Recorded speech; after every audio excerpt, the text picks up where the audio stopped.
Right, David is a Spurs fan. He's called in. David, poor performance today, battered by Chelsea.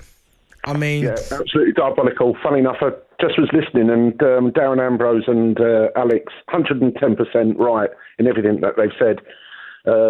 Harry Kane situation, in fairness, he isn't getting any service. But, my God, no wonder Man City didn't want to pay the money. I mean, he looks totally as though he's, not interested. But this should have been 5 or 6. The writing's been on the wall. The first 3 games...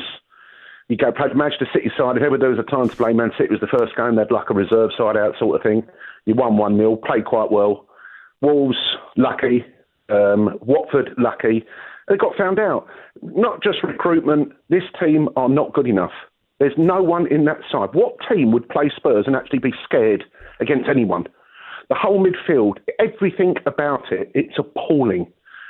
I've got a friend of mine. He said Spurs are getting the top 4. I've never heard anything like it in my life. I didn't want to say anything because I wanted to try and be respectful. And I've got someone else who said that they're finished above Man City.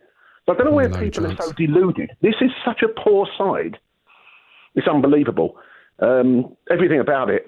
There's 2 columns of pluses and minuses. There's nothing in the plus. Everything's a minus. Do you know what I'm a little bit surprised about?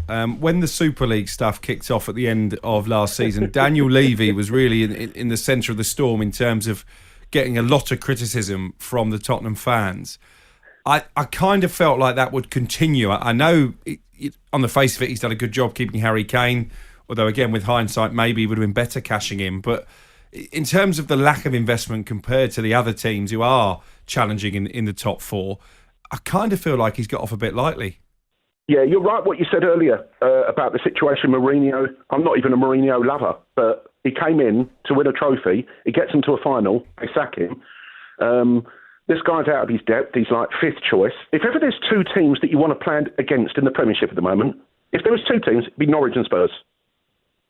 David, I want to put a question to you that Alex put to us. I'm sure you heard it. Would Spurs have been better off if the reports were true, 130, 140 million, accepting it from Manchester City for Harry Kane, letting him go and do what he wants to do, and rebuilding the squad? Well, personally, I do think that, because the guy's 28 years old now, but he's missed the boat. I mean, you've got to ask yourself, why did Man City not want to go to whatever level it was to take him? Because they could afford it. You can only assume they weren't 100% certain. Absolutely, and it looks like they've been proved right. Because, let's be honest, if you have the choice of Kane and Haaland now, in terms of longevity, in terms of the age, there's no question who you'd go for. Harry Kane, listen, I'm a great fan, and he's a great player. But I'll tell you what, he's getting found out a little bit because he's having to come deep. There's no one gives him any service at all. So the gentleman said earlier about the likes of Winks and Skip behind him, and it's laughable. Norwich and Spurs are the 2 worst sides in the league at the moment, closely followed by Newcastle. Well, listen... David, really good call there.